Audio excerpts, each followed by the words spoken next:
안녕하세요, 북소영 카페 여러분. 자, 오늘은 이제 저번 시간에 이어가지고 명나라 농민운동 관련된 내용을 이제 볼게요. 근데 그 전에 제가 이제 한의중에 있는 그 복사하고 독립당 운동 관련된 내용을 제가 그 안 읽고 그냥 넘어갔거든요. 그래서 그거 먼저 읽고 나서 그 다음에 농민 반란 관련된 내용을 한번 보겠습니다. 자, 몇 페이지 펴보시냐면요. 250페이지 펴보세요. 그 마지막 그 줄부터 읽어볼게요. 자, 황제에게 절대적인 권한이 부여된 상태에서 한강과 내각이 황제에 대한 의견, 황제에 대한 황제 비율에 세력 다툼을 하면서 중앙에 비대한 권력을 행사하자 이에 대한 강남의 신사의 반발이 독립당과 복사 활동이 또 결집되었다. 그래서 복사 관련된 내용은 이렇게 있고요. 자, 독립당은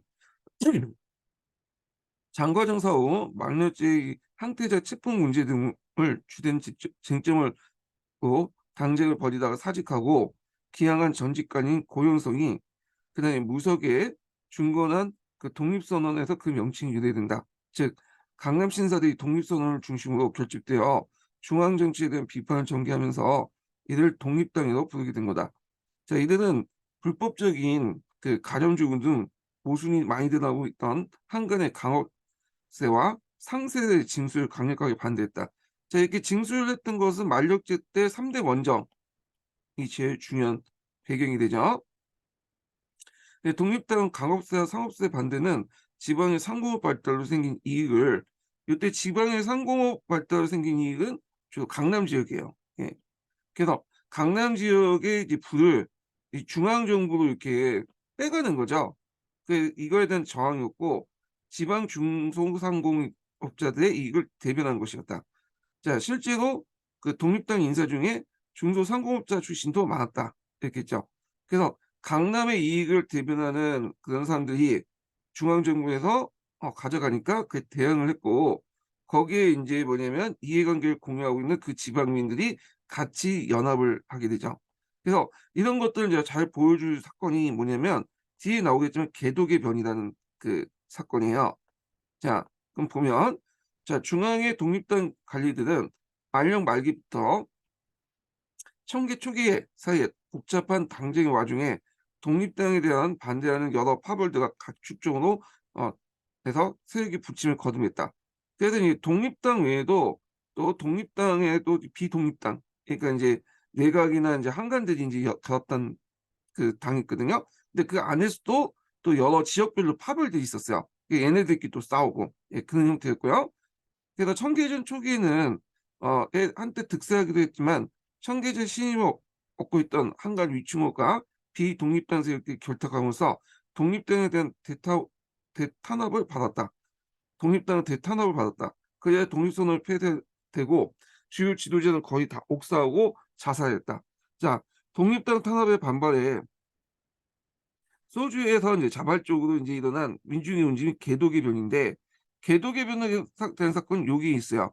그 당시 이제 독립당 퇴직 관료가 위충원의 명령을 받고 체포를 했는데요. 그걸 이제 저지하기 위해서 많은 민중들이 몰려든 사건이야. 이때 개독이라는 건 뭐냐면 황제의 명을 받고 그 사자가 칙사죠. 이 칙사가 그 뭐냐면 황제의 명을 전달하는 과정을 개독이라고 하거든요. 그래서 이제 그 독립당 그 퇴직 관료들을 불러내고 황제가 이런 명령을 내렸으니 너 처벌받아라. 그래갖고 이제 명령을 내리는 과정에서 그 당시 이걸 보고 있었던 민중들이 들고 있는 거야. 그러면 이건 어떤 그것을 얘기하냐?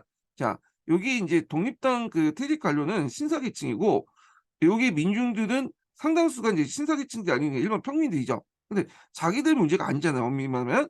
근데 그 자기들 문제도 아닌 그 문제에 그 뭐냐면 민들이 그만큼 이제 와갖고 이 사람을 옹호해 줬다.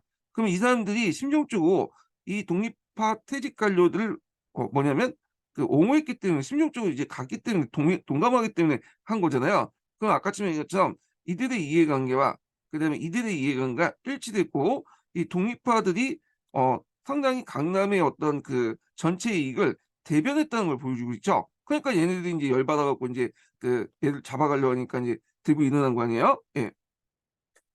자, 그래서 독립당은 여론의 지지를 상당히 받고 있었다. 그러나 이 독립당과 비독립파의 당쟁은 한간 위충의 권력을 강화시켜주는 결과를 낳기도 했다.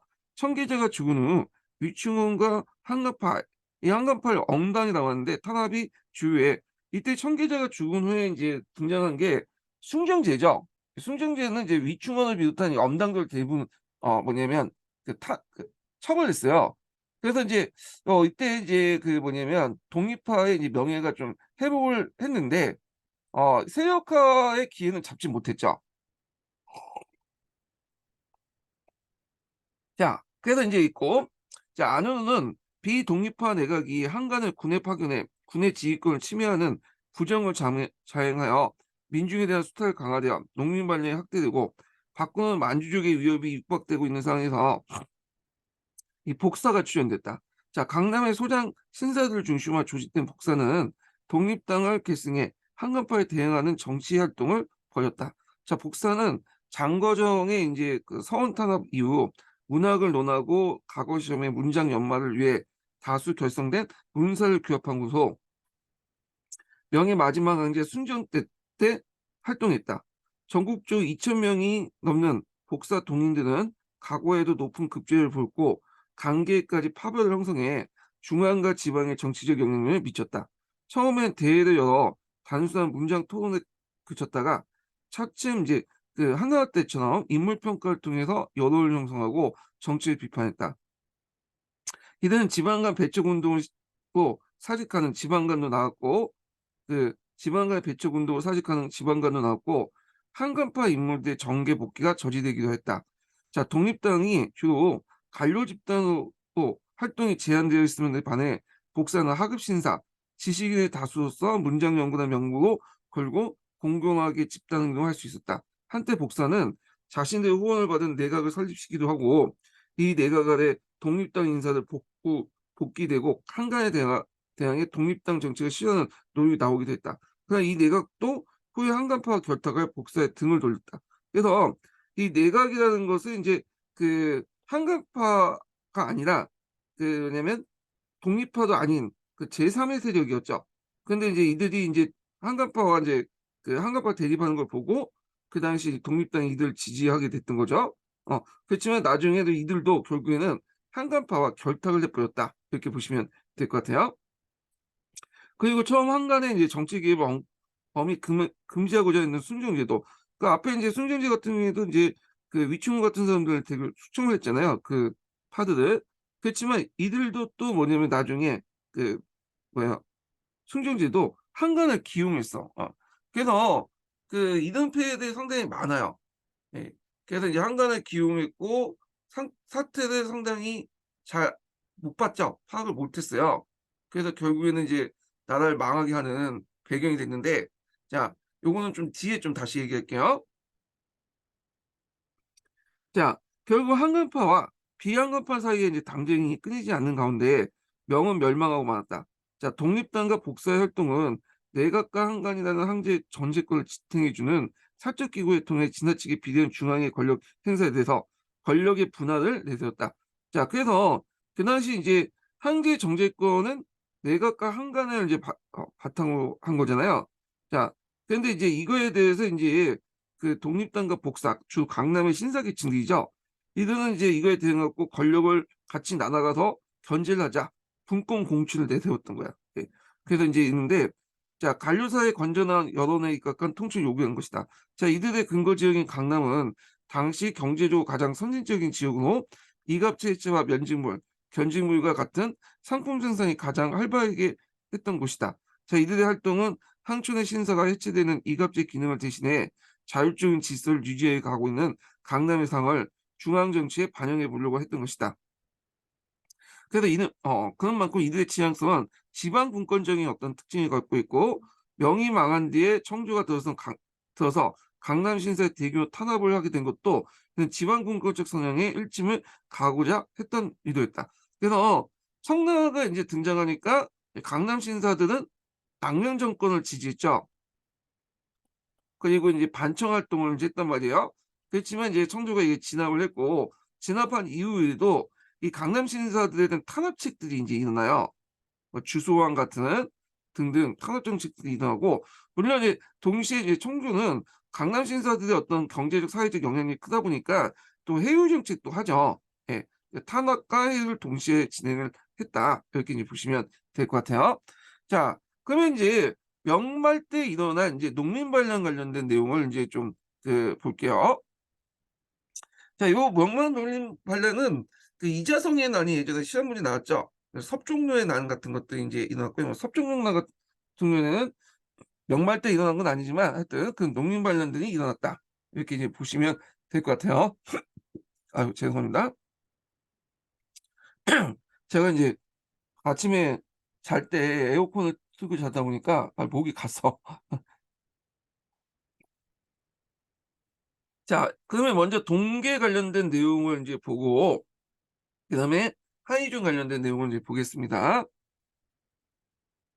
자, 동계 몇 페이지에 펴보시냐면요. 560페이지 펴보세요. 자, 중국 역사상 농민의 반란이 명대처럼 치열하게 전개된 시대는 드물다.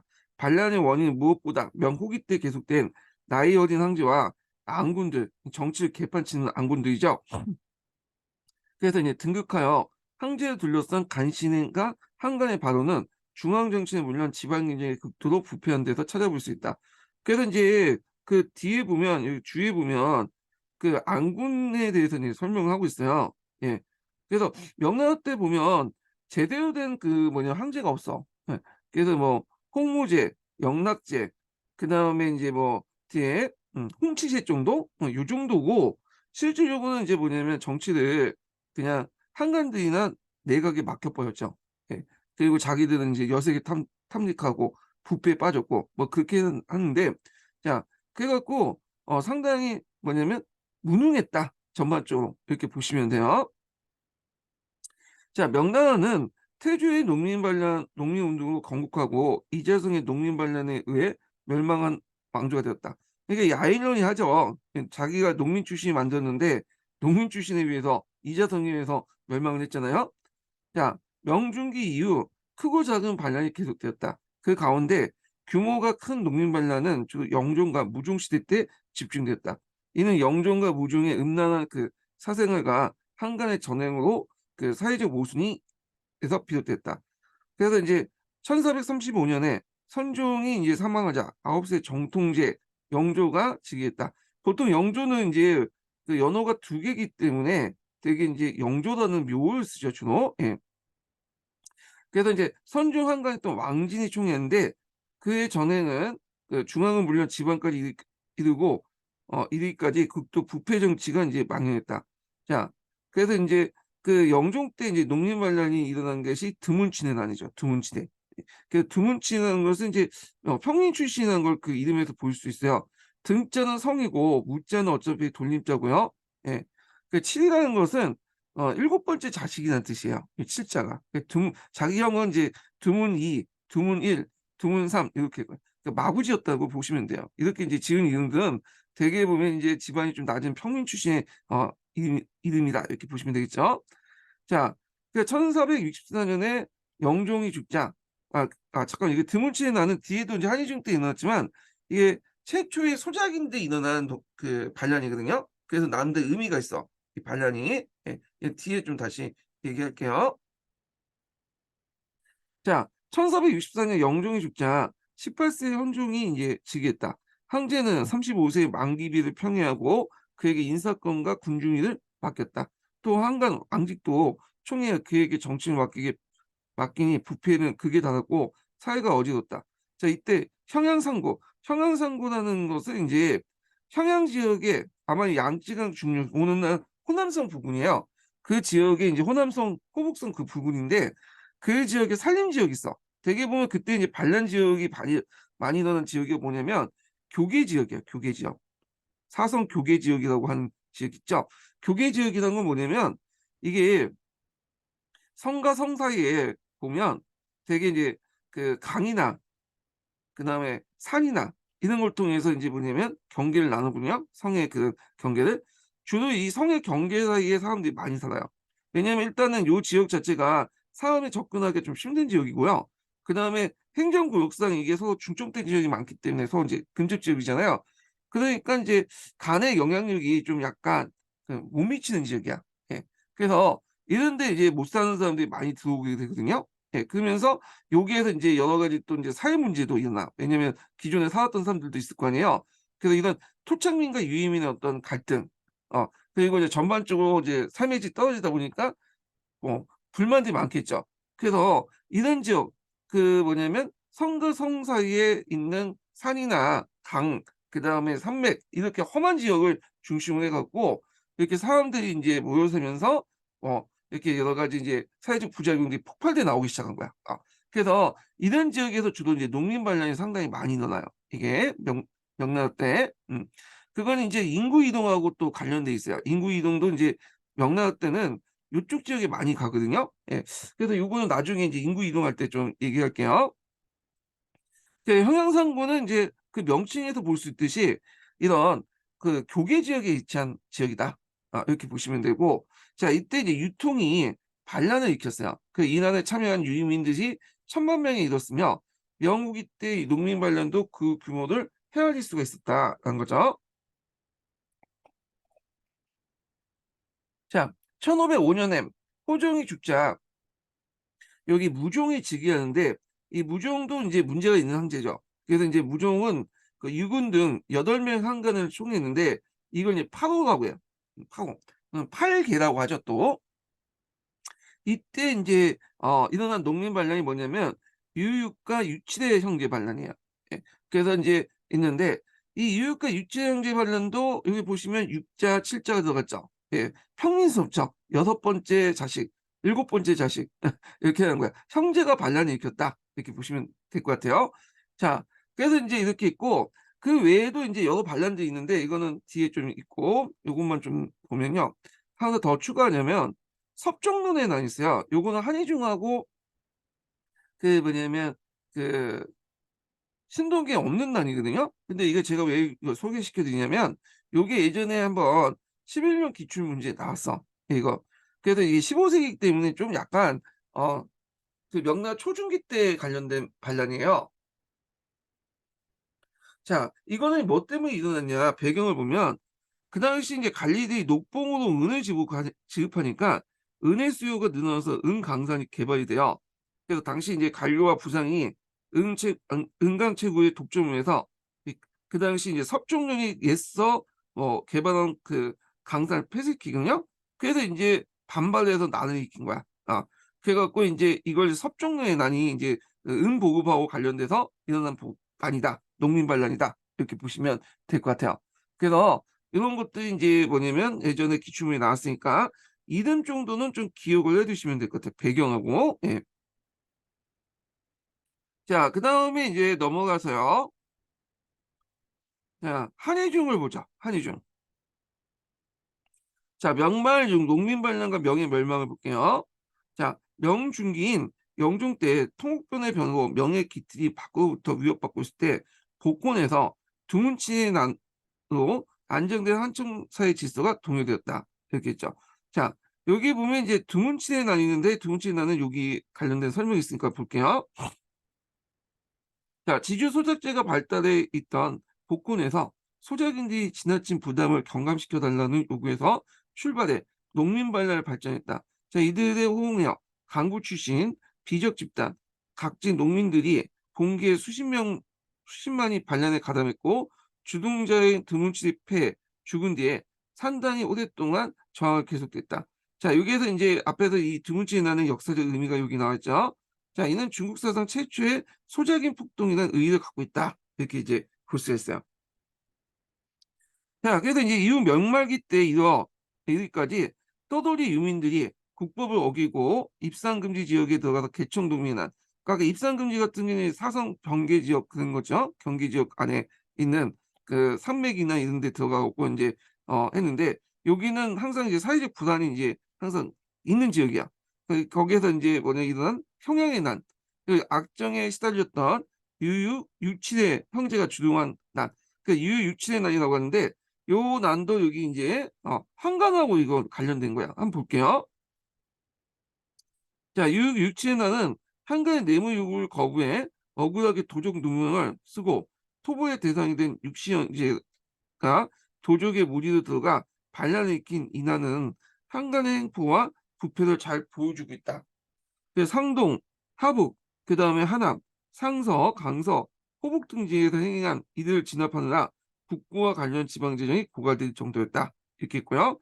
그다음 소작인 폭동 있는데 그 당시에는 소작인들이 반란을 일으켰어요. 폭동을 많이 일으키고 그리고 그 당시 이제 뭐냐면 그 여러 가지 이제 지주들에게 여러 가지 요구를 하고 어 그래서 이제 항저운동도 하고 그러는데 이 소작인들이 왜 그런 것들이 빈발했냐 항저운동이 빈발하고 이 폭동이 빈발한 거는 뒤에 좀 경제할 때 다시 얘기할게요.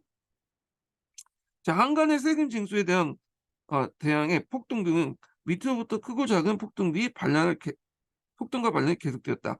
자, 명중기 이후 농민들을 주축으로 한 이들 반란은 농민 생활의 궁핍의 근본 원인이 되었다.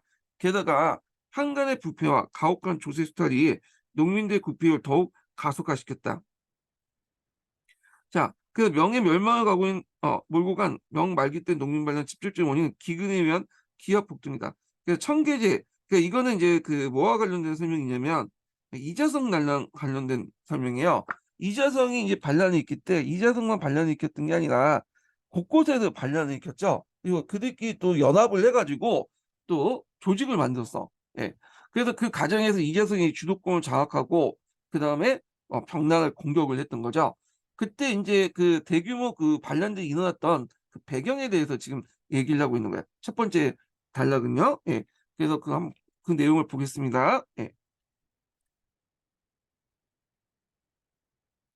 자, 그래서 청계전 7년부터 승정제 원년을 거쳐서 삼서성 북부의 10승 가뭄은 농민들을 극한상으로 몰고 갔다. 자, 이들은 부를 털고 관리와 충돌하면서 국가 권력의 저항에 떠돌이 도적대가 되었다.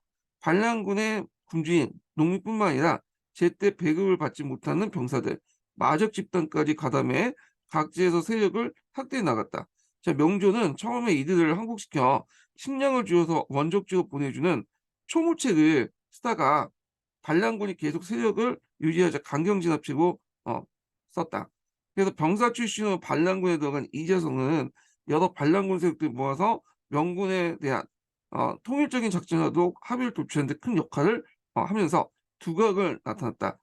1639년에 다시 중국 전역이 가문등의 제1의 10세이자 위축됐던 반란군이 다시 활동하게 되면서 이자성도 응거했던 호북으로부터 하남으로 나가서 굶주린 농민들과 여러 반란세력을 흡수했고 그가 다른 반란군을 누르고 중심 세력이 될 수 있었던 것은 균등한 토지 소유, 그다음 조세 경감 같은 농민들의 절박한 요구에 적합한 대민 정책을 썼기 때문이다. 근데 자 이런 요구를 이제 내세울 수 있었던 것은 뭐냐면 이 이자성 주변에 브레인들이 좀 있다는 거죠. 참모들이 그 참모 역할을 했던 사람들이 주로 어떤 사람들이냐면 과거 시험에서 떨어졌던 사람들이 되게 많아요. 그래서 뭐 명나라 사회에 대한 불만을 이제 가지고 있는 사람들이었죠. 그러니까 이제 이런 것들을 이제 내세워갖고 하면 농민들이 많은 호응을 얻을 것이라고 해서 제안을 했던 거고 이재성은 그들의 말 듣고 이제 채용을 했던 거고요. 자, 그래서 이제 1642년에 낙양을 점령한 이재성은 또돌이 도둑대의 성격을 벗어나 거점을 확보하고 도시에 대한 공격을 개시했다. 1643년에 호북의 양양에 점령해 이걸 양경이라고 개칭하고 행정기구로 마련하는 등 초보적이나마 새로운 통치 체제를 갖추고자 하면서 신숭하게나 불렸다. 이 신숭하게라는 그 칭호는 좀 기억을 해주세요.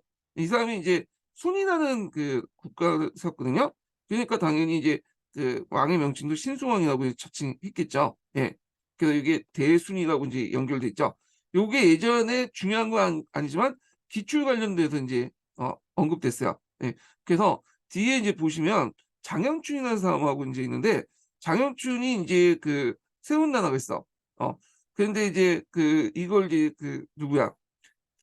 이자승이 세운 나라 좀 비교해 갖고 시험 문제 나온 적이 있거든요. 예, 그래서 좀 국명을 좀 외워 두시고 그걸 중요한 것 같지 않지만 기초에 나왔기 때문에 좀 얘기를 해드리는 거예요. 자, 하여튼 1644년 2월 드디어 새로운 왕조의 설립을 공포하는데 국쿨 대순 또는 연호를 영창이라고 했다. 자, 그래서 정권을 수립한 이자성은 명예수도 북경을 향해서 이제 진격했다. 그때 이 북경 같은 경우에는 이제 비어 있었죠. 그 뒤에 이제 설명하겠지만 이 만리장성이 있고 요 산해관이라는 곳이 있어요. 이 산해관에 이제 뭐냐면 뭐냐면 오자성이었나? 잠깐만. 오상계죠. 갑자기 이름이 생각이 안 났어. 네. 그 오상계가 어디까지? 여기 오상계가 딱 지키고 있었어요. 오상계가. 이후에 청나라 군대가 이제 바로 있었죠. 대치하고 있었는데 이때 이제 북경이 있었던 거야. 그래서 그 당시 명나라의 주력군들은 여기 있었죠. 그래서 이제 오상계 딱 버티고 있었는데 이 명나라 주력군을 이끄고 그리고 이제 북경에 있던 부대들은 약간의 수비병, 좀 약간 이성급 부대들이었어.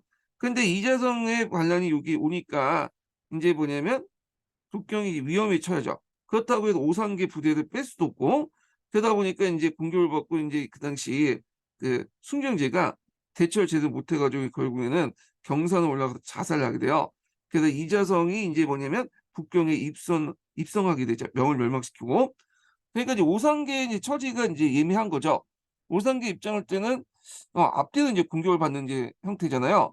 그러니까 둘 중에 한 명을 선택을 해야 되는데 고민하고 있었는데 그때 이제 이자성이 큰 실수를 이제 뭐냐면 저지르죠. 물론 이게 야사긴 하지만 오상계 예첩을 건드려. 그러니까 오상계가 그 열받고 이제 뭐냐면 머리에 병발하고 나서 요쪽 그 청나라 쪽으로 이제 들어가게 기타 항복하게 되죠. 그래서 산해관의 문을 열고 왜냐하면 군대를 이제 오상계 군대를 앞세워서 청나라는 이자성을 공격한 거예요. 이자성이 이제 결국에는 북경을 버리고 도망가다가 이제 뭐냐면 그 잡혀서 이제 죽게 되죠. 신사들의 이제 조직한 군대에 의해서 민병대에 의해서 잡혀서 죽었다고 하는데 자 이런 과정이에요.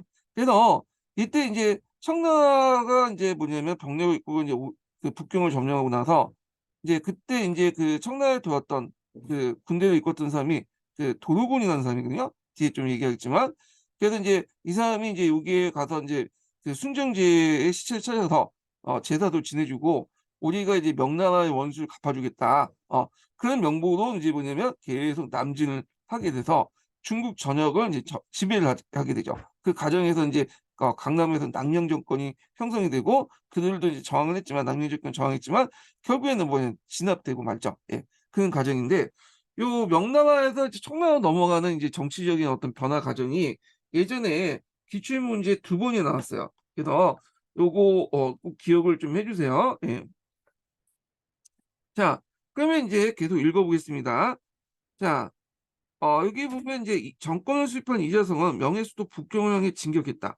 당시 주력군은 북방의 청군과 대치하고 있었고 반란군과 대치 중에 군대도 하남성 등에 집중되어 있어 북경의 방어는 허술했다. 한간의 도움을 얻어 이자성은 4월까지 북경의 궁성까지 점령하기였다. 마지막 황제 순경제는 이 아들을 평민처럼 병장시켜 피난시킨 뒤 항우를 비롯해서 후비들에게 자결을 명하고 자신은 궁성 뒷산에 가서 경산이라는 곳이에요. 네, 올라서 그 277년간 지속된 명은 이로써 멸망했다. 자, 그래서 여기 자살을 했죠, 이 사람이.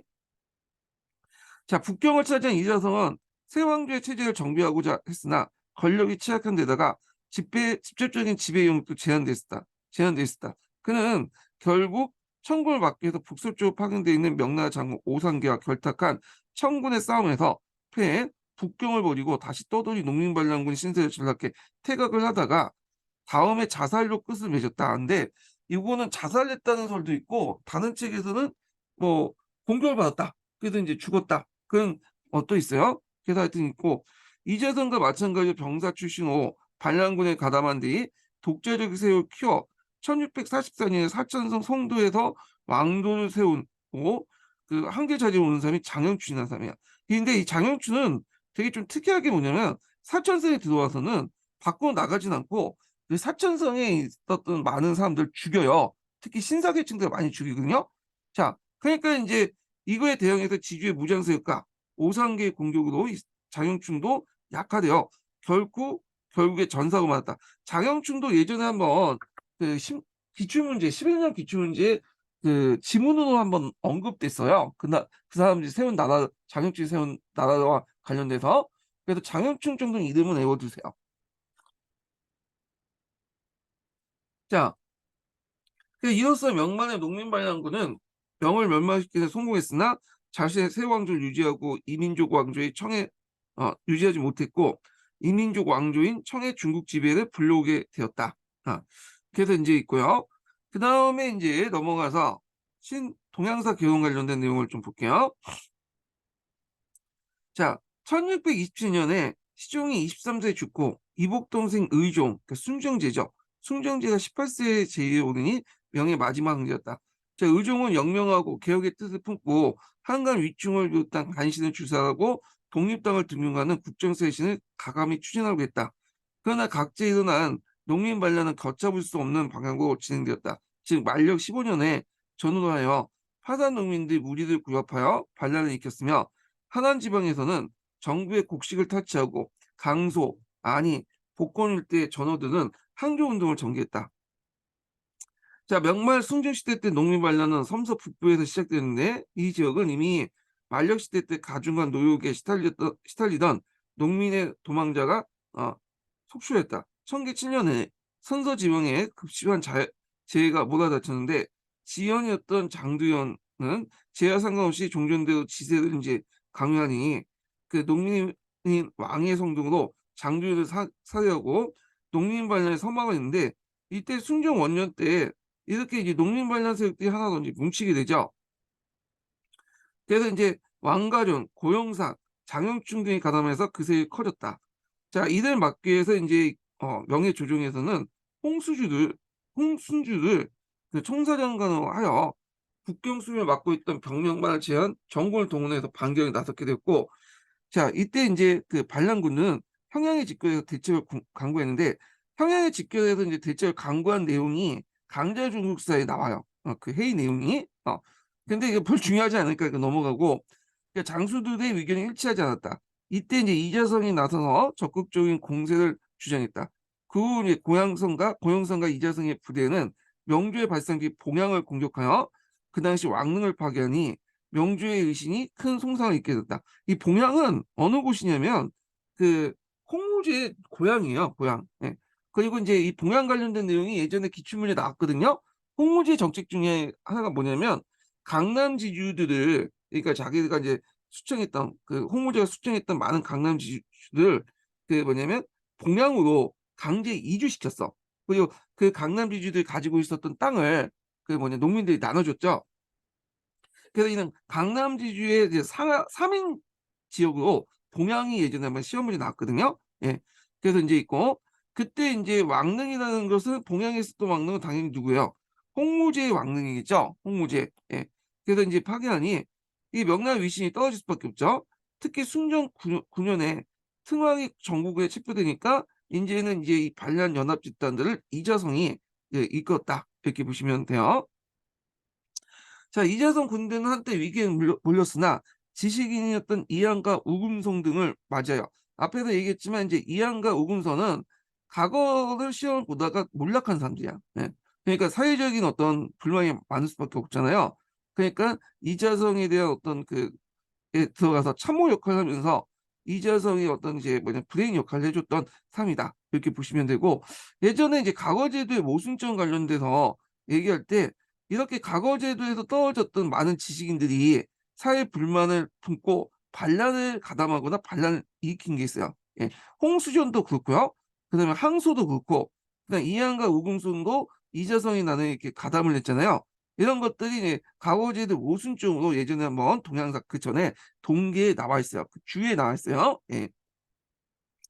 자, 그래서 이제 새로운 개혁을 제시하면서 농민반란군의 수정에서 이작 황제 자질을 넘보는 정치 지도 되었다. 그는 이제 이함의 권유로 신분에 관계없이 토지를 군중이 분배하고 3년간의 조세 감면의 그 정책을 내세워 농민들의 절대적 지지를 얻게 되었다. 자, 그 후 낙양을 함락하고 이곳에 복항으로 있던 신종황제였던 아들을 사형에 처했다. 그리고 이제 호북의 요충지인 양양을 양경이라 하여 국도를 정하고 스스로 신승왕이 되어서 세정권을 수립했다는 거죠. 자, 이재성은 다시 이제 서안으로 서경을 고치고 국홀 대수로 하여 마침내 북경을 진격하였다. 당시 이제 명의 정예부대는 만주 방면의 후금을 막기 위해 산해간에 집결해 있었고 북경주둔 병력은 후방의 예비군에 불과했으므로 북경은 쉽게 함락되고 그 당시 이제 이자성은 자금성에 입성하니 명예순정제가 자금성 북쪽 경산에 올라서 그 당시 이제 그 습소 묵며 자살하니 그의 나이가 35세였다. 그래서 명은 건국한 276년 만에 농민반란군에 멸망했다. 이렇게 있죠. 자, 그런데 이제 이자성의 북경 정리에 불과 이제 40일 만에 이 장수 오상계에 안내는 청나라 군대에 의해서 막을 내렸다. 자, 이자성의 반란군이 2,000원 쉽게 무너진 것은 명예 산해관 총경했던 오상계에 대한 대책이 소홀한 데 중요한 원인이었다. 당시 오상계는 이자성의 북경 입성에 대해서 정세를 강망하고 있었으나 북경에 있던 그의 부친이 연금되고 가산이 약탈된 걸 알고 또는 이제 야사에 보면 그 자기 예처를 또 이자성이 건든 걸 알고 반이자성 쪽으로 돌아섰다. 더구나 이 청나라는 그에게 영토화적에 해였으며 결국 청에 투항하게 되었던 것이다. 자, 이자성 세력 내부에도 북경 입성과 함께 여러 가지 문제가 이제 포면했는데 지식인 사이에 파벌 투쟁이 일어났고 우군성이 이제 이함을 살해하고 반란군도 북경에 들어와서 군율이 무너지고 약탈자로 변하면서 시민과의 충돌이 빈번해졌다. 그래서 이에 이제 뭐냐면 네, 각지의 지주들은 자위군을 조직하여 이자성의 반대로 연합전선을 형성했다. 이자성은 할 수 없이 북경을 버리고 포부에 달아나다가 통성형 상중에 지중해 무장 자위군에서 살해되었다. 앞에 이제 한희준 같은 경우에는 자살했다 이렇게 돼 있잖아요. 근데 이제 여기는 자살했다 했는데 이게 어느 게 맞는지는 정확히 몰라요. 왜냐면 여기 기록이 본래 없어. 그냥 전해진 얘기도 있죠. 그거에 대한 이제 들은 얘기를 이제 적어놨기 때문에 그래요. 그래서 나라가 혼란기나 이렇게 반란이 일어나고 막 그러면 그 기록을 제대로 이제 남길 수가 없잖아요. 기록이 남겼더라도 손실되고 그러다 보니까 기록이 정확하지가 않아. 네, 그러면 자, 그다음 도로군 관련된 내용이 이제 예전에 시험문에 나왔죠. 이 인물이. 이 인물은 이제 순치제의 숙부예요. 순치제가 어린 나이로 이제 즉위를 하잖아요. 그러니까 이제 섭정으로서 이제 도로군이 이제 실권을 장악하고 실질적으로 이제 명나라를 이자성 나라를 이제 이자성 군을 북경에서 이제 뭐냐 쫓아내고 그 다음에 중국을 이제 뭐냐 장악하는데 큰 역할을 했던 사람이 도로군이라는 사람이에요. 이 도로군이 예전에 한번 기출문에 나왔죠. 이 인물이. 자, 그 도로군은 여러 가지 활동을 했지만 오래 살지 못했어요. 40살 전에 39살인가? 젊은 나이에 죽었거든요. 자, 하여튼 그렇고 도로군이 이끄는 청나라 군대가 이자성에 의해서 멸망한 명을 구한다는 명분을 내세우고 그러니까 순정제의 시체를 찾아서 순정제에게 이제 뭐냐면 제사를 지내죠. 우리나라가 이제 청나라가 명을 계승한다 라는 이제 제2 명분을 내세웠던 거야. 예. 요 관련된 내용이 그 예전에 이제 기출 사료에도 나와요. 이 내용이. 자, 그래서 멸망한 명을 구원한다는 명분을 앞세우고 해방군으로서 북경을 입성했다. 자, 명이 망한 후 그 유족과 관료들은 남경에 낭명 정권을 수립하고 이것도 예전에 기출문이 나왔죠. 그래서 이제 복항을 옹립하여 홍강제로 추대했다. 그리고 그리하여 강남과 복권, 강동제후방에서는 명예부흥운동이 전개됐고 명말 이래로 이제 독립파, 비독립파 대립 및 분당정책이 계속되어 차례 무너졌다. 그래서 이 낭명 정권도 마찬가지로 그 안에서 독립파하고 비독립파간 싸움이 나. 정신 못 차린 거죠. 예. 그래서 이제 있고 마지막 낭명 정권이었던 영령 정권도 1661년 연력제가 이제 범하까지 쫓겨나다가 체포되어 죽음을 와해됐다. 정송공도 이 정송공이 예전에 시험 문제 나왔죠. 정송공은 그 아버지 때부터 이 남명 정권을 지지했던 사람이에요. 그 지원을 해주고 그리고 이제 남경까지 공략을 했죠. 예. 그래서 이제 했는데 물론 남경 공략을 했지만 이제 뭐냐면 실패를 하게 됐지만 자 하여튼 이따가 이 정송공이 어디로 가냐면 대만으로 가. 대만은 그 예전엔 포르투갈이 점령하고 있다가 그다음 네덜란드로 이렇게 넘어갔던 지역, 그러니까 네덜란드가 지배를 하고 있었던 지역인데 여기로 넘어가게 된 거야. 예.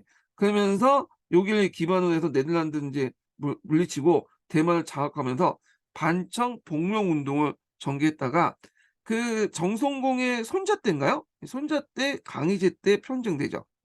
그래서 이제 뒤에 나오겠지만 강희제 때 이 정송공 같은 이제 반청 세력들은 이제 뭐냐면 그 막기 위해서 그 당시 이제 했던 것이 요번에 시험 문제에 나왔던 청계령이죠, 청계령.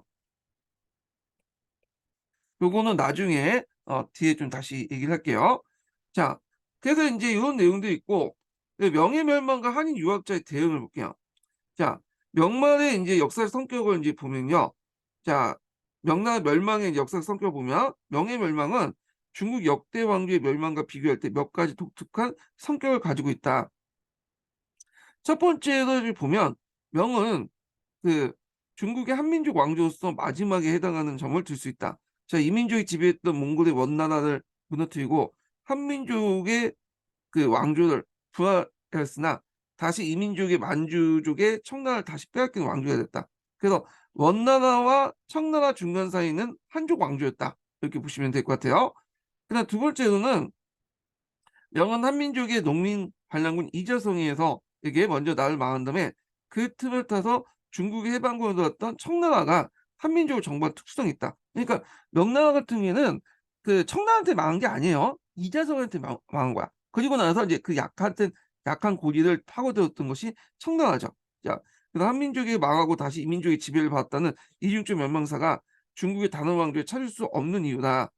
그래서 이자성이 망하고 그 다음에 또 뭐냐면 그 청나라에게 이제 지배를 받는데 그 엄밀한 남명 정권 같은 경우에는 이제 그 청나라한테 망했죠. 그렇지만 이제 본토 원래 있었던 명나라는 이제 그 이자성이 망하고 또 이자성은 또 청나라에게 망하고 이렇게 됐죠.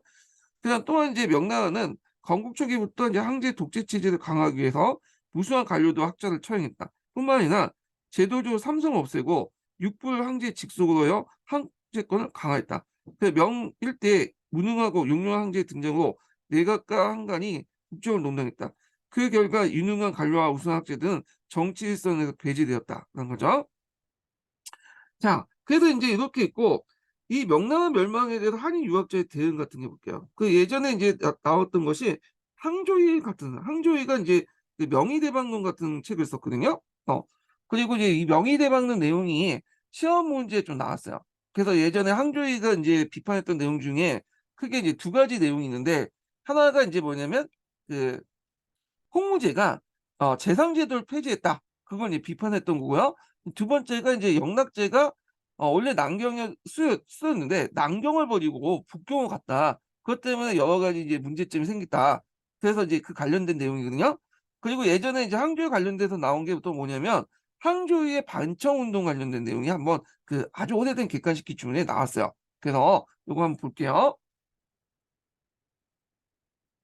자, 명말 청초의 한인 유학자를 대표한 인물로 항조이, 고용무, 왕부지가 있는데 요 사람들은 이제 명말 청초의 이제 유명한 사람들이죠. 네, 경세 치용학자기도 하고 그리고 이제 고용무 같은 경우에는 고중하고 연결되는 사람인데 요 부분은 나중에 이제 다시 얘기할게요.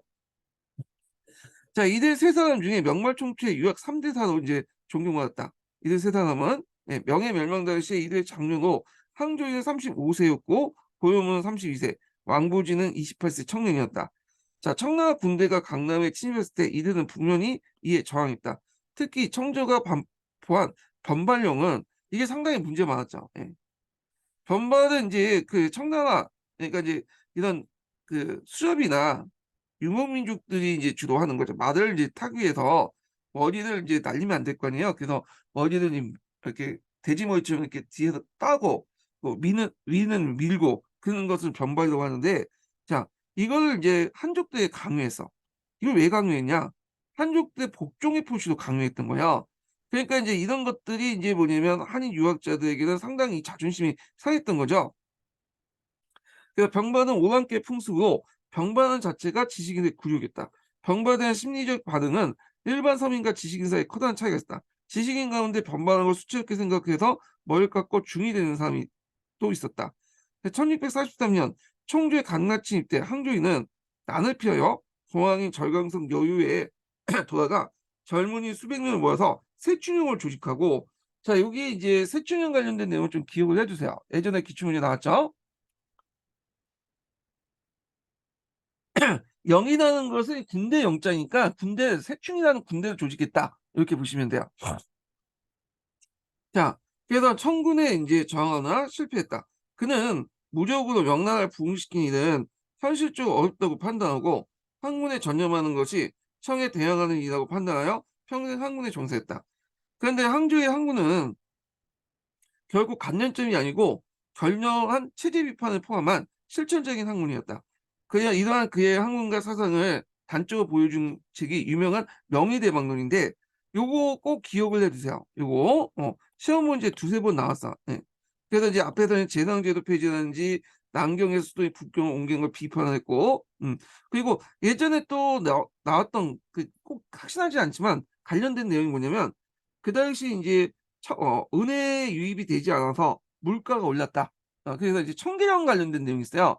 청계령 해갖고 이제 봉쇄 정책을 하니까 해외로부터 멕시코나 은혜 유입이 이제 뭐냐면 차단됐잖아요. 그러다 보니까 이제 은값이 올라가게, 왜냐면 그 당시 은분위 체제였으니까 물가도 자연스럽게 올라가게 되죠. 그거 관련된 내용이 있어요. 요게. 예. 그다음 명의대방론은 이제 우리나라에도 영향을 미치는데 이 사람이 주장한 게 뭐냐면 천자추대설이야. 천자가 무능하면 바깥 쳐라. 그런 건데 이 천자추대, 천자교체설 사상이 그 정약용에게 영향을 주죠. 그 정약용에 보면 탕론에도 그 내용이 나와요. 그래서 상당히 유명한 사람이다. 그래서 이거 어떤 사람은 이걸 이제 뭐냐면 중국의 루소라고 이제 할 만큼 상당히 어, 앞서 있었던 사람이에요. 예.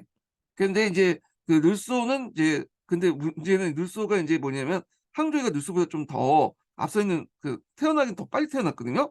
근데 이거는 좀 근데 하여튼 중국의 늘소라고 할 만큼 상당히 뭐냐 그때 당시에 볼 때는 상당히 뭐냐 혁신적인 사고 방식을 갖고 있었던 사람이 항저우였다는 거죠.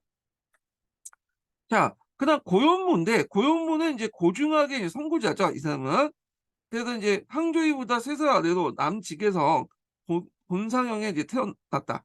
그래서 이제 어려서부터 학문을 즐기고 특히 역사를 좋아했으며 독자적인 역사관을 세우면서 복사 운동에 참가해 문명을 떨쳤다. 문명이라는 것은 이제 문장력을 떨쳤다라는 의미예요. 그래서 32세 때 청군이 강남으로 쳐들어오자 과감한 저항 운동을 전개했다. 그러나 그의 반청 운동이 실패하고 고향으로 들어가 숨어 살면서 굴욕적인 반발을 거부했다. 그는 원한을 품고 있던 밀고자 위에 체포될 당할 몸이 되어 강남 각지에 전전하면서 도망생활을 계속하였다.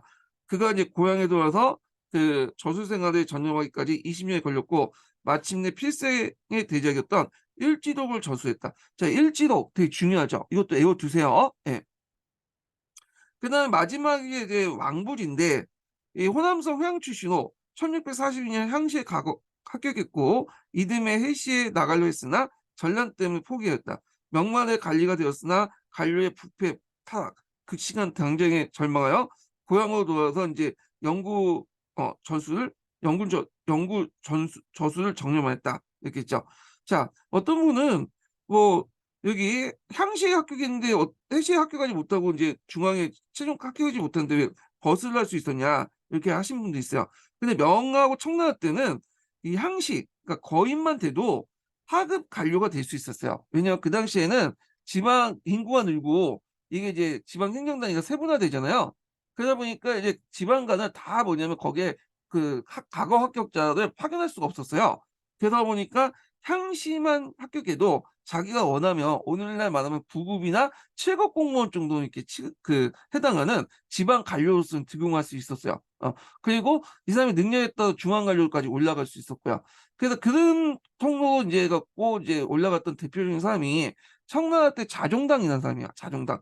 한번 익숙하시죠? 이 자종당도 이제 원래는 그 정시까지 이제 그러니까 최종 합격까지는 안 했지만 향시 합격하고 그리고 그 하급 관리 하다가 지방간 항시학교에서 지방간 하급 관리로 들어갔다가 다시 이제 중앙에 올라가서 이제 뭐 거물 정치인으로 성장했던 사람이거든요. 자, 그렇게 있는데 하여튼 자, 그의 하위 사상은 매우 강하여 이를 정리한 것이 항서였다. 자, 명말청초의 많은 독서인들은 처음엔 청군과 싸웠으나 실패한 후 청군에 대항하여 싸우는 일이 성공할 수 없다고 판단했다. 명말청초는 유학자와 지식인들에게 순환의 시대였다. 종래 중국의 지식인은 학문하고 도덕을 가르치게 됐으나 명말청초의 난세는 학문과 도덕은 국가 위기를 구제할 수 없다고 판단해서 이는 절망적인 저항운동을 그 학문을 통해서 피력할 수밖에 없었다. 뭐 이렇게 있고요. 자, 그 다음에 이제 볼 게 뭐냐면 명나 사회경제 관련된 내용이야. 네. 그래서 명나 사회경제 특히 경제사 관련된 내용이 시험 문제 많이 나오죠. 예. 그래서 요거는 이제 동계를 중심으로 볼게요. 그 한의중은 뭐 별 내용이 없어요. 이거 한의중 보면 명나라 역사가 너무 짤막하게 돼 있어. 주로 정치사 위주로 이렇게 구성이 돼 있거든요. 그것도 뭐 그렇게 많이 서술된 것도 아니고요. 그래서 그 앞에도 말했지만 이 명나라, 청나라, 뭐 송당 이런 것들은 한의중보다는 이런 게 신동계를 보시고 공부를 하시는 게 좋을 것 같아. 이 부분은 좀 시간이 되시는 분들은 중국의 역사책이라든지 그 다음에 이제 강제중국사 같은 심화서를 좀 보시고 하면 더 좋을 것 같고요. 자, 그러면 명나라 이제 사회 경제에 보면 요번에 시험 문제 나왔던 것이 이갑제죠. 이갑제 이 기출에 나왔는데 이갑제는 누가 만들었냐면 홍모제가 만들었어. 홍모제가 농민 출신이잖아요. 그리고 이제 이 사람은 농민들이 스스로 알아서 하는 걸 되게 좋아했어요. 그래서 이게 그 농민들이 이제 항촌 조직 이갑제를 만들었고 그 모델이 됐던 것이 뭐냐면 전환시대 때 그 항촌사 있죠. 전환 초기 때 이 항촌사회를 모델로 해갖고 이갑제를 만들었다. 이렇게 이제 보시면 될 것 같아요. 자, 그런 내용을 볼게요. 자, 명예 국가체제는 중앙은 전제군주제를 하니까 지방의 항촌사회에서 이갑제 실시를 하여 15세기 중기까지 국가의 권력의 항촌 지배는 착실하게 유지했다. 그래서 중국의 항촌은 보통 형과 항이 있고 그 아래 총과 리가 있어요. 그래서 여기에서 보시면 성, 부, 군, 전 이렇게 성이 제일 큰 단위고 부, 군, 부, 주, 현까지가 이제 그 밑에 있는 이제 그 지방행정구역이죠. 여기까지는 간을 파견해 관리를. 그래갖고 중앙에서 이제 관리를 파견하는 것도 있고 아니면 이제 그 지방에서 그 뭐냐 거인들 있죠. 예. 상식 정도 합격하는 사람들은 이제 지방 하급 관리는 임명하는 경우도 있어요. 네. 그리고 있고 그다음에 향과 리는 간을 파견해서 이제 관리하는 게 아니라 자치 조직, 농민 자치 조직으로 이제 관리하거든요. 이게 이제 이갑제야. 그래서 이갑제에게 이제 만들고 이갑제에게 했던 역을 이갑역이라고 해요. 그래서 이제 나중에 이제 좀 설명했지만 명나라 역은 크게 두 가지가 있어요. 이 역은 노동력을 이제 동원하는 거죠. 하나가 이제 뭐냐면 이갑역이고 이갑자에서 했던 역이 이갑역이고 그래서 요번에 시험 문제 나왔던 것이 이갑제에서 했던 그 일이 뭐냐 그 역할 관련된 내용인데 그냥 이갑역 관련된 내용을 이제 적으시면 돼요. 그 다음에 이제 또 볼 게 뭐냐면 자벽이야. 그 외에 이갑역을 제외하고 자벽을 해야 돼. 그래서 이갑역 같은 경우에는 10년에 한 번씩 돌아오죠. 그 뒤에 얘기했지만 예. 그리고 이 이갑역은 원칙상 신사계층도 해야 돼. 보통 신사계층이 이제 특권 중에 요역 면제라는 게 있어요. 어, 요역을 면제해주는 그 역이 있죠. 그래서 요역은 이제 안 하지만 이때 요역의 면제는 원칙상 자벽만 면제받는 거고 이감역은 면제가 안 돼요. 근데 이제 나중에 은납화되면서 은차되면서 은근슬쩍 뭐냐면 이게 이제 결합이 되거든요. 이게 이제 이렇게 결합되면서 은차로 내게 되는데 이때 이제 신사계층들이 이제 원래는 이감역을 내야 되는데 이제 은차로 결합되면서 자벽과 이제 이감역이 이제 혼돈이 되고 이제 구별이 안 되니까 예전에 우리가 그 역을 면제받았다. 자격 면제. 당연히 은차도 내지 않아도 된다. 이런 논리로 실제로 이감령을 이제 짊어지지 않게 되죠. 예. 또 이갑제가 또 붕괴가 됐잖아요. 그러니까 이제 뭐 그렇게 이제 그런 배경 아래 신사계층도 이제 나중에 되면 자벽뿐만 아니라 이감력도 면제받게 돼요. 은차를 하는 과정에서. 예. 그래서 자벽과 이감력이 합쳐서 은차가 되고 그리고 그 과정에서 신사계층들이 은근슬쩍 뭐냐면 면제를 받게 되고요. 또 이감력 자체가 이제 이갑제가 붕괴되면서 의미가 없어지니까 또 그 더 이상 수행할 수 없잖아요. 그런 것도 이제 연결시켜서 보시면 될 것 같아요. 자, 하여튼 내용을 이제 좀 보겠습니다. 자, 명예태조 홍무 14년에 원대 사제를 폐지하고 그 현 아래 향촌 제조직을 위해서 이갑제를 실시했다 했죠. 그래서 이갑제의 역할이 이렇게 나오죠. 이거 예전에 기출문제 나왔죠. 그러니까 이갑제 같은 경우에 농촌사에 깊숙이 침투하고 세역의 효율적 진수와 총락 공동체 항촌 질서를 유지하는 목적으로 했다. 그래서 이제 있는데 그래서 이제 요게 이갑제의 역할들이 쭉 나와 있는데 이에 부역 징수, 치안 유지, 재판, 교화, 그다음 부역 항체 작성 등 이 항촌 행정의 이제 모든 뭐냐면 기능을 수행했다. 그래서 이제 그 당시에는 뭐 치안을 하거나 세금을 걷거나 재판을 하거나 간단한 재판을 하거나 이런 것들을 행정기구에서 하는 게 아니라 이건 이갑제에서 이제 했던 거야. 그걸 이제 수행하는 역을 이갑역이라고 했던 거고요. 예. 그래서 인제 있고 요번에 시험문제 나왔던 것이 이제 부역항책 작성 관련된 내용을 이갑역과 관련돼 갖고 이제 시험문제 냈잖아요. 예. 그래서 부역항책 같은 경우에는 인제 뭐냐면 호구조사죠, 호구조사. 음.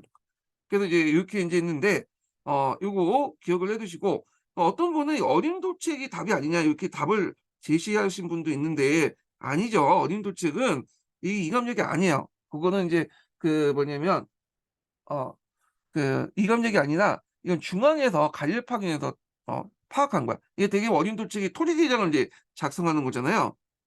근데 그 당시 인제 그 이장이나 이런 사람들이 그 뭐 토지를 많이 가지고 있는 지주계층들이거든요. 근데 이런 사람들이 이제 와 가지고 그 뭐냐 어림도책을 작성하면 이게 제대로 안 되겠죠 당연히. 그러니까 이거는 중앙에서 파견한 거야 한 거야. 그래서 인제 요 내용이 있고 그래서 이제 좀 정확히 기억을 해 주시면 될 것 같아요. 이거는 이제 그 어디냐면 심화서에 나와 있어요 요 관련된 내용이. 예. 계속 읽어 보겠습니다. 그래서 인제 요 밑에 보면 그 이갑제의 이제 구성 같은 게 있는데 요거는 좀 약간 아틀란타 중국사에 보면 그 관련된 내용이 있어요. 요거는 이제 도표를 보면서 좀 설명하겠습니다. 예. 그림을 이제 그려 놓은 게 있는데 여기 아틀란타 중국사에 있는 내용이거든요. 자, 여기 아틀란타 중국사의 이제 내용을 보면요. 자, 보통 그 110호를 기준으로 해요. 물론 이제 이 110호라는 것은 그 기준일 뿐이고 지역마다 좀 다를 수는 있어요. 예. 그래서 있고 되게 이제 이 110호를 이제 기준으로 해 가지고 보통 이제 그 뭐냐면 그 11명을 1 조로 만들어. 그래서 이제 한 명은 이장호라고 하고 뒤 10명 갑수라고 하는데 그래서 이제 한 명이 이장호는 이제 좀 약간 돈이 많은 그 집안의 유지 지주 계층이죠. 그리고 갑수호는 그 뭐냐면 자연농민으로 이렇게 구성이 됐고요. 그래서 이렇게 하면 11명이 나오죠. 그럼 11명을 이렇게 해서 1 조로 하면 몇 조까지 만들 수 있어요? 10개 조를 만들 수 있죠. 그래서 이감력을 수행할 때 인제 이렇게 한 조가 1 년마다 담당한 거야. 얘가 1년 이렇게 담당했으면 그다음에 조가 인제 1 년에 담당하고 그다음 조가 1 년에 담당하고 그다음에요. 그러면 이 첫 번째 조가 다시 인제 이감력을 맡을 경우에는 뭐야 10 년에 뭐냐면 거쳐서 이제 다시 돌아오게 된 거죠. 그래서 이게 돌아가면서 맡은 것이 이감력이었다. 예. 이렇게 보시면 돼요. 그리고 인제 그 밑에 이감력 몇 그 이거 이갑호하고 갑수호 밑에 기경호를 둬요. 기경호 같은 경우에는 뭐냐 땅을 가지지 않는 이제 그런 빈곤한 호를 의미하는데 그 기용을 해 갖고 얘들도 이제 같이 보조해 주도록 하는 것이 그 이갑제의 주요 내용이에요. 예. 그래서 인제 요런 내용들이고요. 자, 그래서 내용을 보겠습니다. 자급 자족이 가능한 110 호를 여기 자급 자족이 가능하다는 것은 적어도 뭐는 있어요. 토지는 있는 그 지주와 자영농민 정도 이렇게 보시면 돼요. 그래서 110 호를 일리로 편성하고 인정수와 자산의 등급에 따라 호등을 구분해요. 그래서 앞에서 얘기한 것처럼 좀 그 잘 사는 상등호는 이장호라고 하고 그 밑에 호는 갑수호라고 하죠. 예. 그래서 이장호 하나하고 갑수호 하나를 해서 1 조로 묶은 다음에 10개 조가 나오고 이 10개 조가 이제 돌아서 1 년마다 뭐냐면 윤번제로 해 갖고 이감력을 수행했다. 이렇게 보시면 돼요.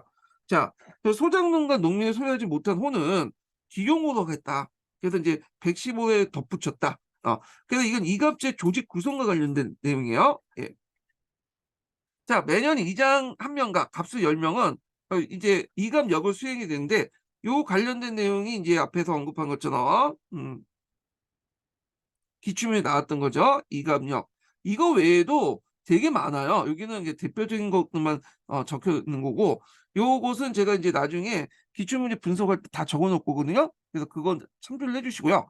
자, 태조는 이갑제 실시와 함께 호적 및 그 초세대는 부여강책을 전국적으로 거쳐서 작성하여 각 호의 소유 토지, 인구 이동과 증감을 파악할 수 있도록 하여 이를 바탕으로 부수와 요역을 정했다라는 거죠. 그래서 이제 이 부여강책에 작성한 것도 누가 하냐? 이갑역에서 한 거야. 이갑제 안에서. 예. 자, 이와 함께 토지의 측량과 토지의 정확한 측량을 통해서 토지 대장의 어린 도책을 작성해서 명실공히 항청사에 지배하는 기출을 확립했다. 그러니까 여기에서 말하면 여기가 이갑제 여기에서 말하면 인제 그 어린 도책 자체가 그 뭐냐면 이갑제처럼 생각할 수 있지만 그게 아니에요. 이와 함께잖아. 이갑제였으면 어린 도책이 요쪽에 들어갔겠죠. 그러면 이거는 그와 동시에 했던 거야. 그래서 그와 동시에 여기 생략하고 있지만 어 중앙에서 지방간을 이제 파견해서 어림도책을 작성했다. 이렇게 이제 보시면 될 것 같아요. 여기 요 말이 빠진 거야. 그래서 이 당시 이가포가 실시할 때 이와 함께 뭐냐면 중앙에서 지방을 파견해서 어림도책 시기상 비슷한 시기를 같이 했다는 것을 의미하게 이제 이걸 쓴 거야. 그래서 요거를 이제 뭐냐면 이거를 여기 이렇게 연결시켜서 이감력과 연결시켜서 보시면 안 돼요. 어림도책을. 자, 그래서 이제 있고, 자, 이장과 갑수의 임무는 10년마다 한 번씩 돌아가도 맞도록 하였다. 입법계 강리의 덕망이 있고, 나이가 지극한 이노인을 두어 이민의 재판과 교화, 여론의 대변, 그리고 향리의 질서 유지와 상호부조를 지도하도록 하였다. 자, 입법계 하남의 일부 지역에서는 양장과 당장을 줬다. 양장은 몇 개 혹은 수십 개의 일을 통솔하도록 하고, 당장은 이제 뭐냐면 수의시설 책임을 맡았다. 자, 이들 이장, 이노인, 양장, 당장은 대부분 토지를 소유한 지주계층으로서 정통적인 황촌의 간섭적 지배자이기도 했다. 명조는 이들에게 국가 권력을 이제 위임하고 황촌을 지배했고 그 대가로 여러 가지 역할을 맡기도 했다. 이렇게 있죠. 그래서 실제로 황리의 지배자로 삼았다. 이렇게 있죠. 자, 근데 이런 이갑제가 점점 붕괴가 돼요. 붕괴가. 그래서 이제 여러 가지 붕괴 원인이 이제 그 밑에 있는데, 자, 이 이갑제 붕괴하고 나서 이 자리들, 이갑을, 제가 했던 역할을 누가 하냐? 각 지방의 신사계층들이 하죠. 이 신사계층들이. 그래서 명나라 중기 때는 이 신사계층들이 그 역할을 했다. 이렇게 보시면 돼요. 그래서 이게 명나라 이제 중기 때부터 청나라까지 지속이 되는데, 그래서 보통 명정시대 때 이제 그 주요 계층 신사라고 하는 이유가 여기에서 비롯된 거죠. 자, 그러면 요거 이제 보기 전에 첫 번째 인증번호 알려드릴게요. 첫 번째 인증번호는 80번입니다. 첫 번째 인증번호 80번이에요. 자, 그러면 이갑제의 붕괴는 어떤 게 있냐? 여러 가지가 있는데 이제 동계를 기준으로 해서 보면요. 첫 번째로는 이갑력이 10년마다 한 번씩 돌아오잖아요. 근데 이제 문제가 뭐냐면 10년에 한 번씩 돌아오는데 이게 이제 요거는 이제 강산이 한 번씩 바뀌죠. 10년마다. 근데 그 사이에 재산의 변동이 있을 거냐? 처음에는 이장호의 지위에 있다가 어떻게 해요? 몰락해서 갑수가 된 사람도 있을 거고 갑수가 됐다가 나중에 뭐 그 돈을 모아가지고 이장호 정도의 지위가 오는 사람도 있을 거냐. 근데 이게 제대로 평가 안 돼. 재산 평가. 그러다 보니까 몰락한 사람이 갑수나 뭐 기종으로 이렇게 몰락했는데 불구하고 예전에 이장호를 맡았기 때문에 이장호로 이제 계속 해야 되는 그런 문제점이 있죠. 그래서 여기 이제 상대적으로 이제 뭐냐면 부담이 될 수밖에 없죠. 이 사람들 입장에 올 때는. 그 다음에 두 번째는 명예 재정 규모가 확대됐다는 거야. 그래서 이게 뭐냐면 이걸 좀 설명하려면 홍모제의 이제 정책에서 봐야 되는데 홍모제 같은 경우에는 어떤 정책을 내세웠냐면 재정을 원액 중수주의를 내세웠어요. 이 원액 중수주의가 뭐냐 하면 명나라 초기 때 그러니까 홍모제 때 세워진 그 뭐냐면 국가 예산의 총액이 있을 거 아니에요. 그 총액에서 뭐냐 더 이상 세금을 걷지 말라. 그래서 이제 이걸 조치고 딱 정해놨어. 그러니까 그 후에 황제들은 이 조치에 따라야 될 거냐. 홍무제가 이제 딱 정해놨으니까. 근데 나라가 이제 커지고 돈 쓸 데가 많고 하다 보면 이게 이제 원액 중수주의가 지켜진 적 없죠. 국가 예산을 딱 총액제로 이렇게 정해놓으면 그러잖아요. 그러다 보니까 이제 어떤 식으로 하냐면 편법이 동원된 거야. 이게 대표적인 게 지방의 이제 세금 있죠. 지방의 세금들을 원래 지방에서 할 세금들을 끌어올리는 거야. 그래서 이제 이걸 기운이라고 하죠.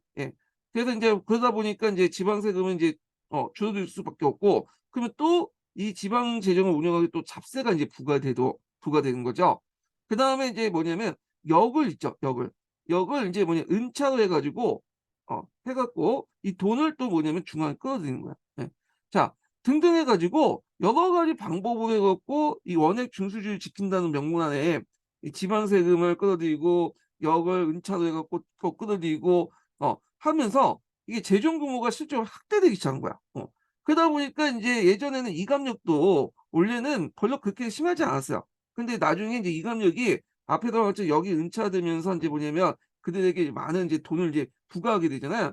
자, 그러면서 감당을 못하게 되는 거야. 그러면서 이제 이런 것들이 이제 이갑제를 붕괴시키는 원인이 됐던 거고, 세 번째로는 신사측의 요역 면제예요. 원래 이 신사층들은 예전에 명초기 때부터 요역을 면제받는 특권이 있어요. 뒤에 얘기했지만. 근데 이제 이 신사층들이 이제 점점 시간이 지나면서 점점 그 많아지기 시작하거든요. 근데 인제 이 요역들이 면제되는데 그 많은 그 신사측의 요역 면제 부분을 당연히 이감역에 떠얹게 되죠. 거기에다가 인제 그 원래는 이감역은 인제 행위이고 자벽은 그 뭐냐면 면제받는 건데, 앞에서 말한 것처럼 은차하는 과정에서 이게 이제 이감역과 자격이 결합이 되고, 은근슬쩍 이제 아예 은차를 내지 않도록 한 거야. 예전에 자격이 면제받았으니까 이거 내년 면제받은 근거로 해 가지고 인제 이감정권 내는데 어차피 통합됐으니까 이걸 근거로 해 가지고 자격 면제 갖고 은차를 안 내요. 그러니까 그 부분까지 당연히 이제 넘길 수밖에 없는 거죠. 예. 신사측 요역 면제 관련된 내용이 있고, 그다음에 중앙과 지방의 통치력이 약화될 수 있어요.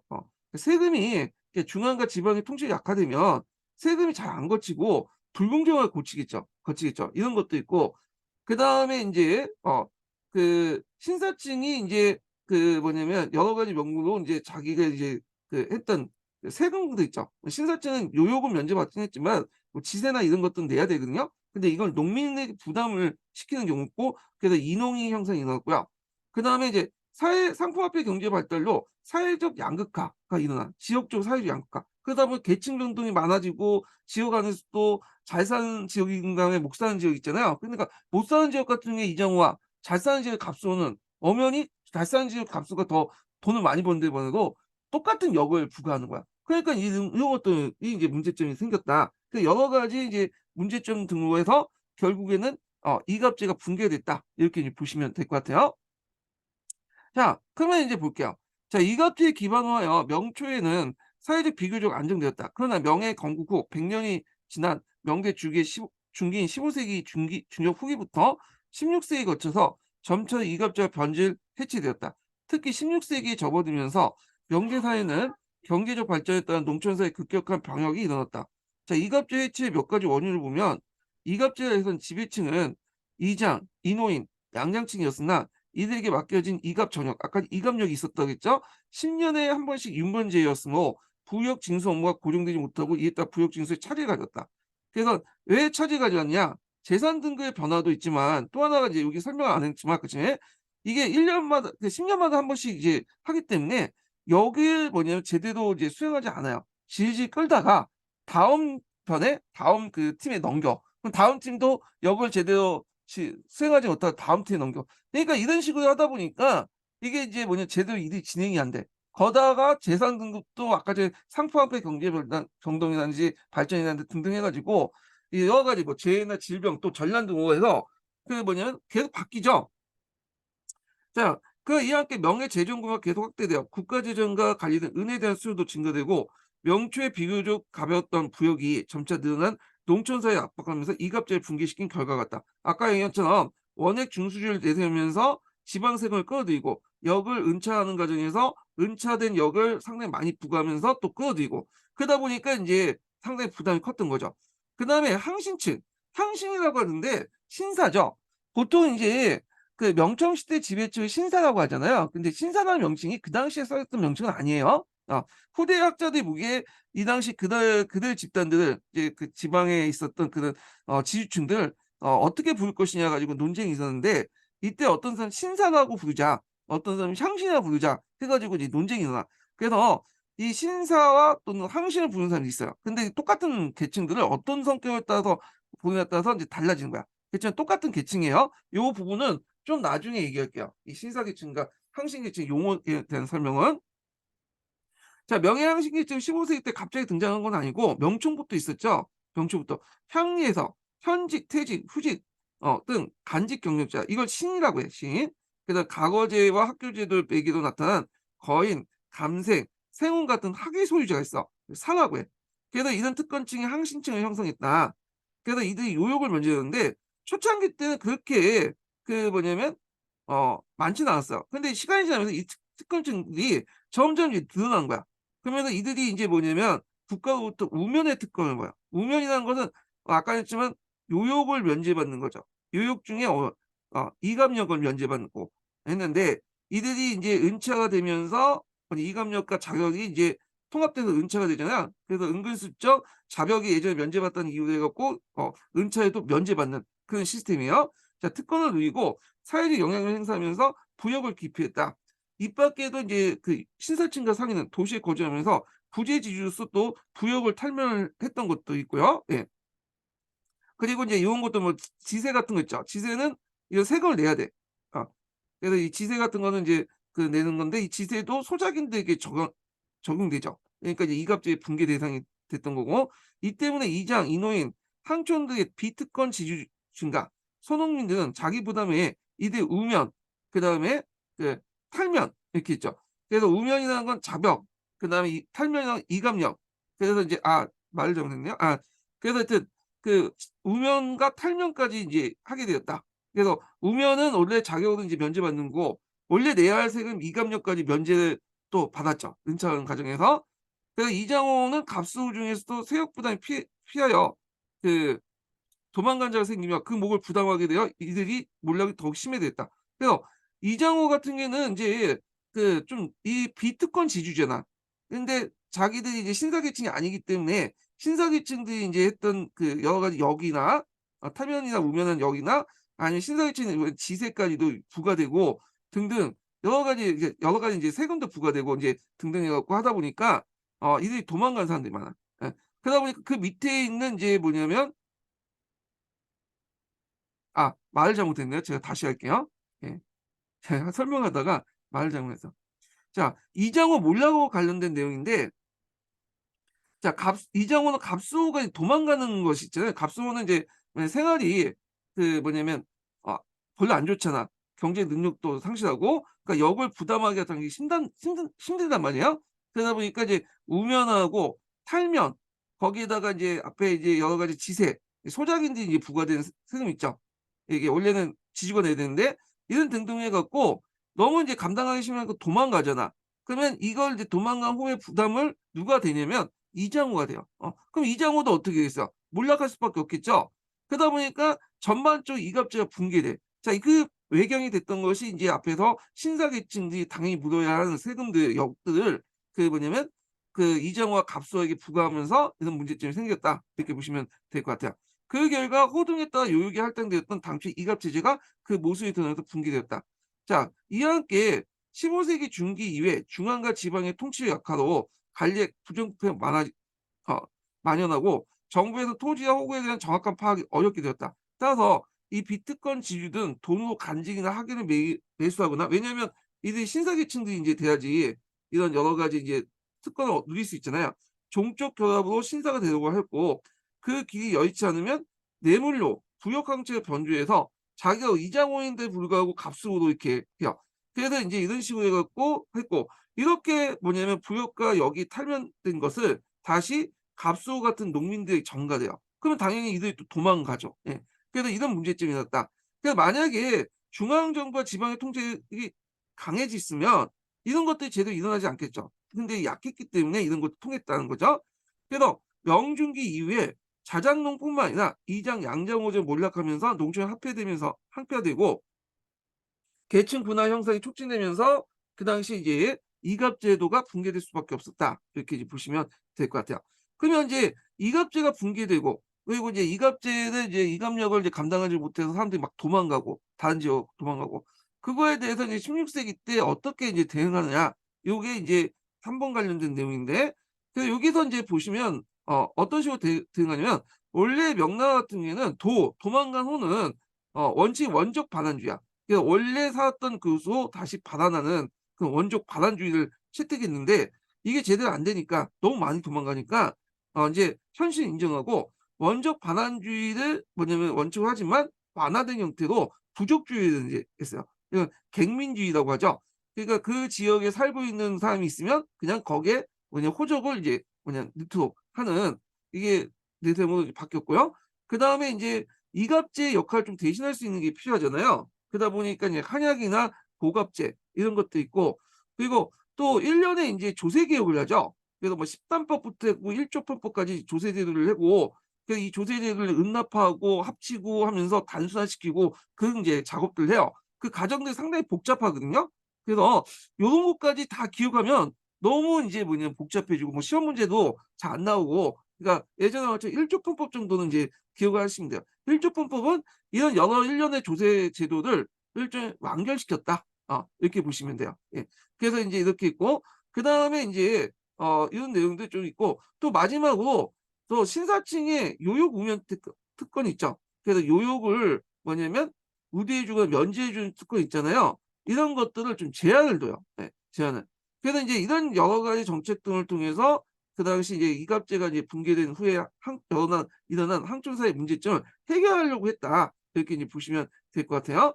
자, 그러면 인제 요 관련된 내용들은 좀 쉬었다가 이 진행을 하겠습니다. 예.